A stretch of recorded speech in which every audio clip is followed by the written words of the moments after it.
जमलेल्या माझ्या तमाम हिंदू बांधवांनो, भगिनींनो आणि मातांनो,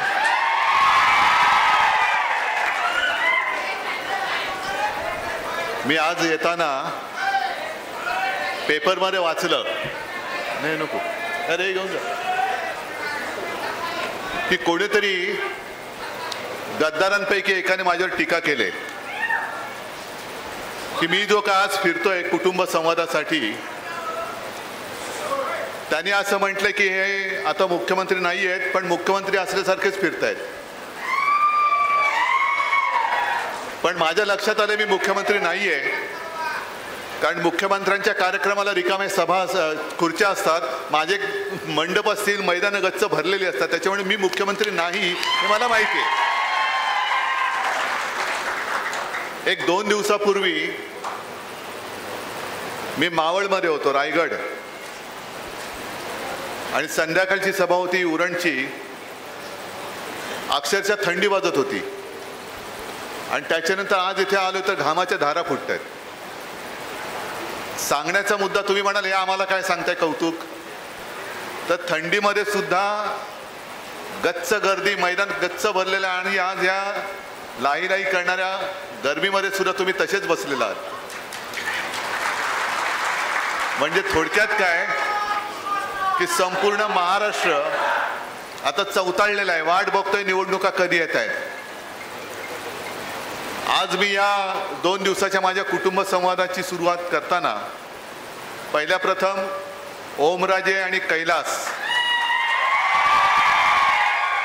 साहजिकच आहे तुम्ही सगळे आहातच, यांचं कौतुक करतो, कारण यांना सुद्धा लालूच दाखवली नसेल असं नाही. कैलासला तर नेलाच होता उचलून. पण पहिल्यांदा मला ज्यांनी कोणी सांगितलं की हा सगळा असा कट होतोय आणि आम्हाला जवळपास पळवून नेत आहेत, ते कैलासने सांगितलं, आणि एकटा तिकडनं गाडीतनं उतरून हा परत आला. याला म्हणतात शिवसेनेचा वाद.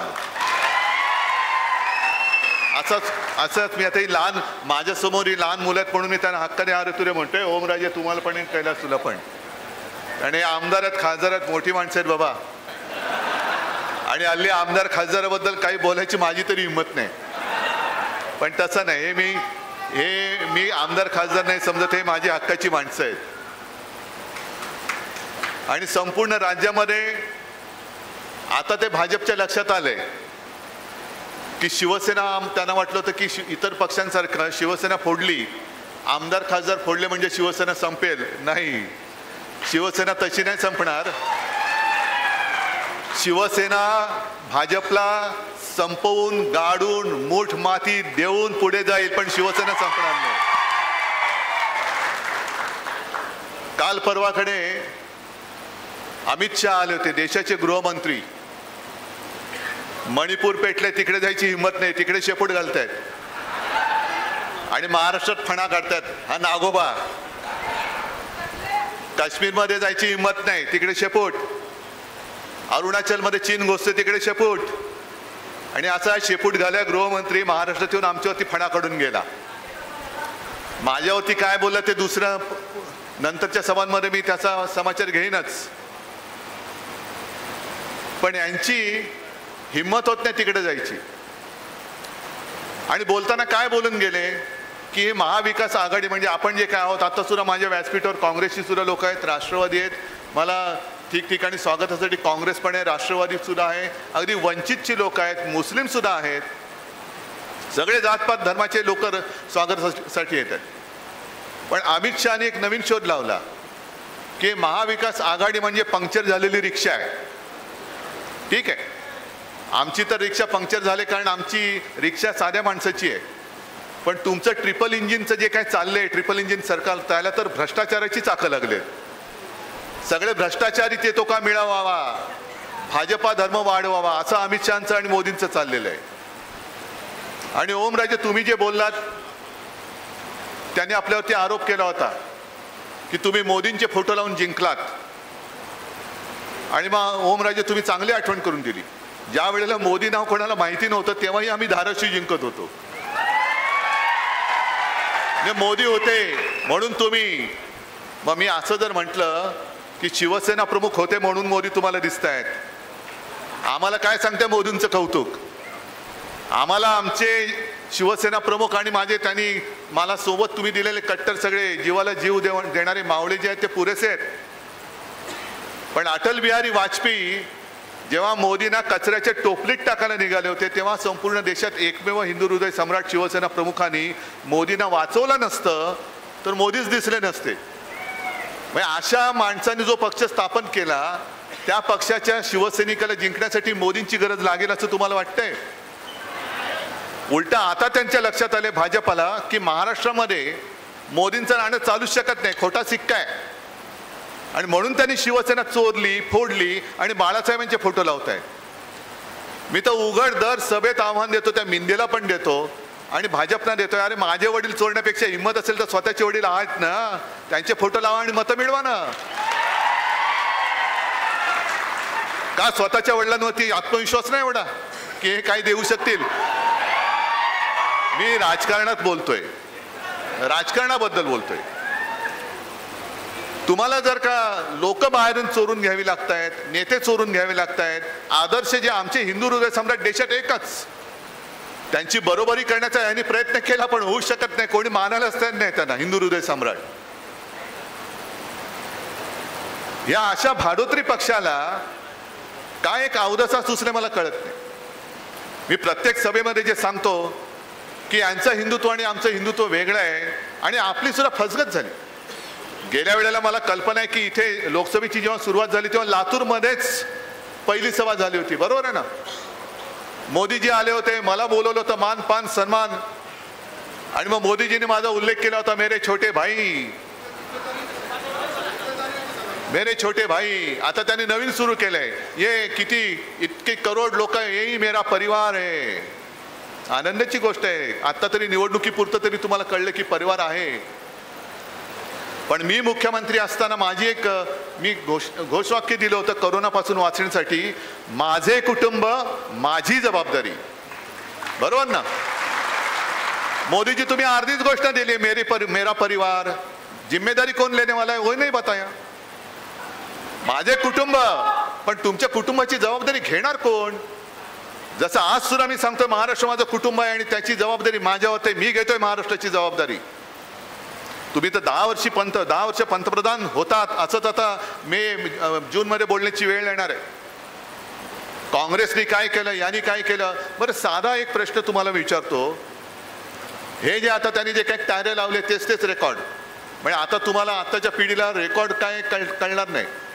आम्ही लहान होतो तेव्हा ते रेकॉर्ड यायची, एक तो HMVचा कुत्रा यायचा, हिज मास्टर्स व्हॉइस, आणि ते रेकॉर्ड यायची, ती रेकॉर्ड अशी फिरायची, जुन्या लोकांना कदाचित माहिती असेल, आणि मग त्याच्यावरती पिन ठेवली जायची आणि ती पिन कधी कधी अडकायची आणि अडकली का तेच वाक्य परत परत वाजायचं. तसं मोदी शहांची रेकॉर्ड अडकले आता, त्यांनी तेच चालवले. नेहरूने काय केलं, काँग्रेसने काय केलं, काँग्रेसने देश लुटला.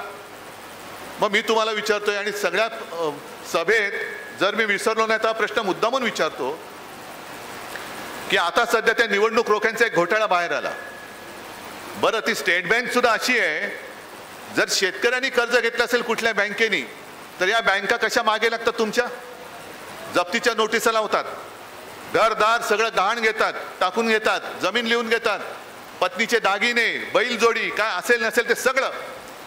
आणि दुर्दैवाने जर का नैसर्गिक आपत्ती आली आणि कर्ज परतफेड करू शकले नाही तर त्याच्या घरावरती जप्तीची नोटीस लावतात. आणि मग जगायचं कसं, गावात माझं काय राहिलं, आता मी तोंड कसं दाखवायचं, म्हणून शेतकरी आत्महत्या करतो.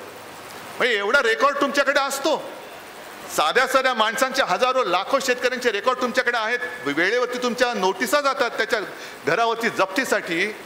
पण निवडणूक रोख्यांमधनं हजारो कोटी रुपये जे भाजपने जमवले, सुप्रीम कोर्टाने जे सांगितलं की या किती आज काल 1-2 दिवसामध्ये आता असेल, मुदत संपत आली असेल, की तुम्ही तो तपशील द्या. स्टेट बँकेने निर्लज्जपणाने सांगितलं की आम्हाला तपशील गोळा करायला वेळ लागेल, आम्हाला 3 महिन्याची मुदत वाढून द्या, माझ्या शेतकऱ्याला कर्ज परतफेडीसाठी देता मुदत. मग ते जसे रेकॉर्ड ठेवतात तसे ह्या चोरांचे रेकॉर्ड तुमच्याकडे का नाही आहेत? पण कर्ज रोख्यांच्या माध्यमातून, कर्ज रोखे नाही, निवडणूक रोख्यांच्या माध्यमातून भारतीय जनता पक्षाच्या तिजोरीत किती पैसे आले? माहिती आहे तुम्हाला? 6 का 7 हजार कोटी, बरोबर आहे ना? आणि काँग्रेसच्या तिजोरीत किती आले? 600 का 700 कोटी. मग भाजपच्या तिजोरीत 7-8 हजार कोटी आणि काँग्रेसच्या तिजोरीत 700-800 कोटी. देशाला लुटलं कोणी? तुम्ही सांगा. भाजपने लुटलं की काँग्रेसने लुटलं? बरं, काँग्रेसने ते सांगतात 60-65 वर्ष काँग्रेसने देशाला लुटलं आणि काँग्रेसने जे काही केलं नाही 60 वर्षात ते आम्ही करून दाखवलं. बरोबर आहे, कारण काँग्रेसने 60-65 वर्षात 700-800 कोटीच जमवले. तुम्ही 2-5 वर्षामध्ये 6000 कोटी जमवले. जे काँग्रेसने नाही केलं ते तुम्ही करून दाखवलं. पण ही सगळी, मी काय होतं काही वेळेला राग अनावर होतो, कारण जे चाललंय, हा माझा महाराष्ट्र आहे, माझा महाराष्ट्र आहे, आपल्या सगळ्यांचा महाराष्ट्र आहे. या महाराष्ट्र, हा महाराष्ट्र गुजरातमधनं चालवत आहे. आज सुद्धा शेतकऱ्यांच्या काय त्यांच्या मालाला काय भाव नाही, हमी भाव नाही, मुलाला नोकरी मिळत नाही, शेतकऱ्यांची लग्न अडलेत, शहरामध्ये तरुण बेरोजगार आहेत. हे सगळे जे येतात, मोदी येतात, अमित शहा येतात आणि सांगतात आता आपल्याला सामर्थ्यवान भारतासाठी पुन्हा एकदा मोदी सरकार आणायचे. 2047 साली आपला देश जगातला सगळ्यात बलवान देश असेल. बसा ओमला, 2047 सालला किती वर्ष आहेत? अहो 2047 साल तुम्ही तरी बघणार आहात का? कशाला सांगताय 2047 साल? आत्ता काय देतो ते बोल. आज रात्री माझ्या गरीबाच्या घरामध्ये 2 घास खायला अन्न नाही. 2047 घाल तुझ्या उरावरती, त्याच्या ताटात पहिले 2 घास आज दे. आता ज्या आंबारस सांगत होते सोयाबीनला भाव नाही, कापसाला भाव नाही, याला भाव नाही, त्याला भाव नाही. गद्दारांना 50 खोके आणि शेतकऱ्याच्या हातामध्ये काय नाही. बरं, इकडे सुद्धा आपल्या संतोष सोमवंशींनी सोयाबीनसाठी संशोधन केंद्राची मागणी केलीच होती. आम्ही जे विषय सोडवायला मागत होतो ते बाजूला ठेवले. गेल्या 8-10 दिवसापूर्वी जे आपले अर्थसंकल्प त्यांनी मांडला, अंतरिम म्हणजे तात्पुरता, तो सगळा अर्थसंकल्प मी त्या सभागृहात बसून ऐकला म्हणजे ते सांगत होते, तो सांगताना मी बघितलं त्यांना. आणि माझी जी प्रतिक्रिया दिली की हा सगळा अर्थसंकल्प हे यांचे सगळे मित्र, सगळे सोयरे आहेत, त्यांच्या तिजोऱ्या भरण्यासाठी आहेत. कॉन्ट्रॅक्टर, हा सगळा जो काय अर्थसंकल्प आहे, इथे हजारो कोटीचं काम, इकडे रस्ता देणार, तिकडे रस्ता देणार, हा रस्ता देणार, तो पूल करणार, हजारो कोटीची कॉन्ट्रॅक्ट. कॉन्ट्रॅक्टर जोमात आणि माझा शेतकरी कोमात, असा अर्थसंकल्प आहे. एक बातम्या ऐकल्यानंतर सुद्धा अशी चीड येते. आता हे जे बसलेत मिंडे तिकडे, घटनाबाह्य मुख्यमंत्री, त्यांनी तर एक आदेशच काढलेला आहे. या मार्च शेवटापर्यंत जाहिरातींसाठी जवळपास 84 का 85 कोटी रुपये त्यांनी मंजूर करून टाकले. 84 का 85 कोटी. नुसती उधळपट्टी, यांचे नुसते दाढीवाले फोटो बघायचे आम्ही. माहिती आहे, वर्तमानपत्रासाठी काही कोटी, TV साठी काही कोटी, बस स्टँडवरती काही कोटी, नुसते जाहिरातबाजी. दिलं काय तुम्हाला? मी जर का तिकडे असतो तर त्या 84 कोटीची जाहिरात करण्यापेक्षा मी माझ्या शेतकऱ्याला त्याच्या हक्काचा भाव दिला असता. काढा 84 कोटीला कितीने भागायचं ते भागा आणि कमीत कमी किती पैसे शेतकऱ्याला दिले म्हणजे किती शेतकऱ्यांचं एक भलं होऊ शकतं, ते भलं आपल्या महाविकास आघाडी सरकारने नक्की केलं असतं. आम्ही कामं खूप केली पण जाहिराती नाही करत बसलो, कारण कामं केली ती केली आणि ती कामं मी जाहीरपणाने विचारतो. आज सुद्धा शेतकरी इकडे आलेत ना? आलेत की नाही आलेत? किती आलेत? आलेत नाही एवढे? मग महाविकास आघाडी सरकारने जे 2 लाखापर्यंत पीक कर्ज माफ केलं होतं, मुक्त केलं होतं, ते तुम्हाला मिळालं होतं की नव्हतं मिळालं? आणि संपूर्ण महाराष्ट्रामध्ये मी विचारतोय, कुठे मी जाहिरात केली? मी कर्जमुक्त केलं. आता येणार उद्धव सरकार. नाही, माझं सरकार नाही, जनता जनार्दनाचं हे सरकार आहे, शेतकऱ्याचं सरकार आहे. ही जी त्यांच्या डोक्यामध्ये मस्ती घुसलेली आहे, मी म्हणजे मीच, माझ्या पलीकडे कोणी असता कामा नये. मोदी सरकार, मोदी सरकार, मोदी सरकार, मोदी सरकार. मोदी सरकार आणलं कोणी? आपणच आणलं होतं, आपणच आणलं होतं. पण अटल बिहारी वाजपेयी जेव्हा पंतप्रधान होते तेव्हा ते सांगायचे की अटल सरकार नव्हतं, ते युतीचं सरकार होतं, युती सरकार होतं. हा जेव्हा मीपणा त्यांच्या डोक्यात घुसलेला आहे आमच्यावरती तुम्ही घराणेशाहीचा आरोप करता, त्याचाही समाचार मी संध्याकाळी घेईन. पण घराणेशाही तुम्हाला नकोय, पण आम्ही तुमच्या एकाधिकारशाही विरुद्ध आहोत. तुम्ही जे सगळीकडे मी अरे साधी गोष्ट आहे. आज सुद्धा तुम्ही बघितलं म्हणजे ते मी सांगतोय म्हणून मी नाही केलं, ही माझी पहिल्यापासूनची पद्धत आहे. हा एवढा मोठा हार, हा नुसता मी हार नाही म्हणत, या हारामध्ये तुमच्या भावना असतात. या हारामध्ये नुसतं फुलांचं ओझं नाही, त्या फुलांमध्ये तुमच्या भावना असतात, तुमचं प्रेम असतं. आणि आता सुद्धा तुम्ही बघितलं असाल की एक तर एवढा मोठा हार, मी एवढा काही मोठा झालेला नाही याची मला खात्री आहे, याची मला एक जाणीव आहे.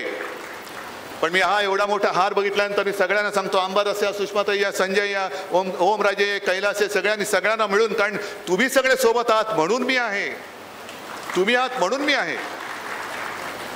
पण ही आपली वृत्ती आपण दाखवतोय. मध्ये एक टीव्हीवरती नाही येणार पण युट्यूबवरती एक व्हिडिओ अजूनही असेल, जे राजनाथ सिंह आपल्या देशाचे आता कोण मंत्री आहेत ना रे, संरक्षण मंत्री, म्हणजे स्वतःचं संरक्षण कसं बसं करतील बहुतेक या निवडणुकीमध्ये त्यांना उमेदवारी मिळाली तर. कारण गडकरींचा पत्ता अजून तरी कापलेला आहे. ज्याच्यावरती बेहिशोबी मालमत्ता गोळा केली त्या कृपाशंकर सिंगचं नरेंद्र मोदी आणि अमित शहाबरोबर नाव पहिल्या यादीमध्ये. पण गडकरी जे भाजपचे कट्टर कार्यकर्ते, RSSचे कट्टर कार्यकर्ते, आज पहिली यादी जाहीर होऊन 4 दिवस झाले. सगळं सामसूम. गडकरींना सुद्धा तिकीट मिळेल की नाही, राजनाथजींना मिळाले की नाही माहिती नाही, मिळणार आहे की नाही मला माहिती नाही. पण राजनाथ जेव्हा अध्यक्ष होते त्यावेळेला त्यांनी मोदीजींचं नाव पंतप्रधान पदासाठी सुचवलं होतं. आणि मध्ये जो काय मी व्हिडिओ पाहिला, असाच मोठा हार आणला, सगळ्यांना वाटलं, राजनाथला वाटलं आपण पण घुसायचं म्हणून ते घुसले. अमित शहानी वगैरे नुसते डोळेवर केले, त्यांचं पुन्हा डोकं बाहेर काढलं आणि मग फक्त मोदी उभे राहिले. अरे हा एवढा गर्व, अहंकार नाही, बरोबर नाहीये. जिथे जिथे गर्वाचे घर खाली ज्याला म्हणतो तसं आज भाजपचं आणि मोदींचं होणार आहे. गर्वाचे घर खाली केलंच पाहिजे. हा गर्व असायला पाहिजे. आम्ही छत्रपती शिवाजी महाराजांचे मावळे आहोत, आम्हाला गर्व आहे. आम्ही महाराष्ट्राचे सुपुत्र आहोत, आम्हाला गर्व आहे. होय आम्ही हिंदुत्ववादी आहोत, आम्हाला गर्व आहे. पण आम्ही मोदींचे अंधभक्त आहोत ह्याचा गर्व आम्हाला कदापि होणार नाही. आणि असा गर्व ज्यांच्याकडे आहे त्यांनी त्यांच्या पालख्या व्हाव्या, आम्हाला त्याची शिकायत पडलेली नाही आहे. हा खरा औसा मतदारसंघ मगाशी उल्लेख झाला ते कोणाला तरी PA साठी. आणि एक खरं आहे, कारण जागा वाटप झाल्यानंतर, कारण हा मतदारसंघ आपल्या दिनकररावने 2 वेळा जिंकला होता ना, आणि हा आपला आहे, आपला मतदारसंघ आहे, आपला मतदारसंघ आहे. गेल्या वेळेला जागा वाटप झालं आणि फडणवीस स्वतः आले. उद्धवजी जरा काय म्हटलं, काय झालं नाही, तो कोण तो काय तो, तर तुम्हाला माहिती आहे कोण तो, चक्रव्यूहात फसलाय, बरोबर ना. मग ह्याच्यासाठी म्हटलं कोण हा, नाही हा माझा PA. आणि म्हटलं PAला मी कसं देऊ, माझं तिकडे माणूस आहे. नाही नाही तुम्ही काही करा, काही करा, काही करा, काही करा. ठीक आहे, आपण थोडंसं एक माणुसकी जपणारी माणसं आहोत. तेव्हा मला काय माहिती होते पाठीकडनं वार करणार आहेत, आणि म्हणून मी त्यांना हो म्हटलं. पण आता नाही, आता पाडायचा. आता यावेळेला खासदार तर निवडून आलाच पाहिजे, आणायलाच लागेल.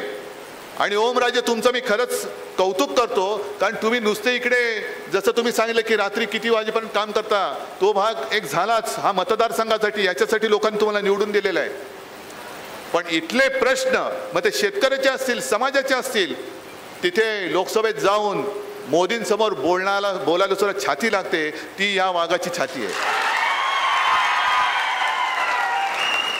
कारण आता सगळे जे काही शेपूट घालून पळाले तिकडे, कारण हिंमत नाही ना. डोळे वर करून बघायची काय, नुसते झापडं लावून आतमध्ये जातात आणि झापडं लावून बाहेर येतात. एकदम लाचार शिरोमणी आहेत. आणि म्हणून जे काही त्यांनी जो खेळ केला आहे, म्हणून मी कुटुंब संवाद का म्हणतो, की आपली शिवसेना जी शिवसेना प्रमुखांनी मराठी माणसाच्या न्याय हक्कासाठी आणि हिंदुत्वासाठी म्हणून स्थापन केली, हे जे काय सांगतात की यांनी बाळासाहेबांचे विचार सोडले. बाळासाहेबांनी असं कधीही सांगितलं नाही की जन्मभर तुम्ही भाजपची आणि मोदींची पालखी व्हा, असं कधीही सांगितलं नाही, अजिबात नाही. आणि ज्या ज्या वेळेला पाठीमध्ये वार होतो तेव्हा कोथळा काढायची शिकवण आम्हाला छत्रपती शिवाजी महाराजांनी दिलेली आहे. जे त्यांनी आपल्या सोबत केलंय तुम्हाला पटलंय? जो लवादानी निर्णय दिलाय नार्वेकर, आता हे अध्यक्ष महोदय एका पक्षाचे उमेदवारी घेऊन ही लोकसभा लढणार असं म्हणतायत. अशी जर का तिकडे न्यायदान करणारी माणसं, जसं पश्चिम बंगालमध्ये झालं, आज त्याच्यावरती एका वृत्तपत्राने अग्रलेख लिहिलाय की एका न्यायमूर्तींनी राजीनामा दिला आणि भाजपात गेले निवडणूक लढायला. पण सगळ्यात महत्त्वाचं म्हणजे त्याच्यात त्यांनी म्हटलेलं आहे की भारतीय जनता पक्ष मला संपर्क करत होता, मीही त्यांच्या संपर्कात होतो. असा माणूस किती वर्ष तिकडे न्यायमूर्तीच्या खुर्चीत बसला होता. ही अशी संपूर्ण पद्धत नासून टाकायला निघाले आहेत आणि त्याच्यासाठी एकच शेवटचं न्यायालय हे माझ्या जनतेचं न्यायालय आहे. त्या जनतेच्या न्यायालयात मी आलेलो आहे आणि मला खात्री आहे तुम्ही डोळे उघडे ठेवून सगळे बघता आहात. यांच्या भूलथापानं तुम्ही फसणार नाही याची मला खात्री आहे ना. कारण नाहीतर येतील परत. भाई और बहनों, 2050 तक आप सभी लोगों पर मैं चांद पर घर दे दूंगा, ये मेरी गॅरंटी आहे. अरे 2050 तुम्ही पण नाही बघणार, आम्ही पण नाही बघणार. घर कोण बघणार, कुठे जाणार? तुम्ही तुमचे त्या नावाने घरं भरणार आहात हे आम्हाला कळते. पण ही मोदी गॅरंटी म्हणजे इतर पक्षातल्या लोकांसाठी ती गॅरंटी आहे. नमो महारोजगार मेळावा असं त्यांनी काहीतरी नाव ठेवलेलं आहे. नमो महारोजगार म्हणजे काय? इतर पक्षात जेवढे भ्रष्ट असतील त्यांना स्वतःच्या पक्षात घेऊन मंत्रिपद द्यायची आणि कामाला लावायचं. म्हणजे तुम्ही किती भ्रष्टाचार केलाय? 5 कोटी, चला 50, थांब जरा, 500 कोटी ये, 70,000 कोटी, अरे बाबा ये 70,000 कोटी घोटाळा केला यांनी. याला तर उपमुख्यमंत्रीच केला पाहिजे. 70,000 कोटी ज्याच्यावरती आरोप केले त्याला उपमुख्यमंत्री केला असेल तर मुख्यमंत्र्यांचं गणित काय असेल मला नाही माहिती. पण आज हीच मोदी गॅरंटी आहे की किती पण भ्रष्टाचार करा, किती खा, भाजपात या, आपका बाल भी बाका नहीं होगा, ये मोदी गॅरंटी आहे. आणि त्या गॅरंटीलाच आपल्या छत्रपतींची शपथ घेऊन, आई तुळजाभवानीची शपथ घेऊन महाराष्ट्राच्या मातीमध्ये गाडून टाकायचे, पुरून टाकायचे. आणि मला खात्री आहे की तुम्ही एकदा जर का चौताळून उठलात तर महाराष्ट्रासमोर कोणतेही असं आव्हान राहत नाही की जे अशक्य आहे. आणि त्या विजयासाठी नव्हे, मी तर त्या विजयाची जबाबदारी अगदी खासदार आणि आमदाराच्या विजयाची गॅरंटी ही तुमच्याकडनं घेतोय. विजयाची गॅरंटी तुम्ही मला द्यायची आहे. आणि कदाचित मी प्रचाराच्या सभेला येणार नाही. उलट मी तर आता असं ठरवतोय की प्रचाराच्या सभेला जायचंच नाही. चालेल ना रे? पण विजयाच्या सभेला यायचं, विजयाच्या मिरवणुकीला यायचं आणि वाजत गाजत पहिला मला आपला खासदार आणि त्याच्यानंतर आपला आमदार दोन्ही विजयाच्या सभेला तुम्ही बोलवल्याशिवाय राहणार नाही अशी खात्री बाळगतो आणि आपली रजा घेतो. जय हिंद, जय महाराष्ट्र.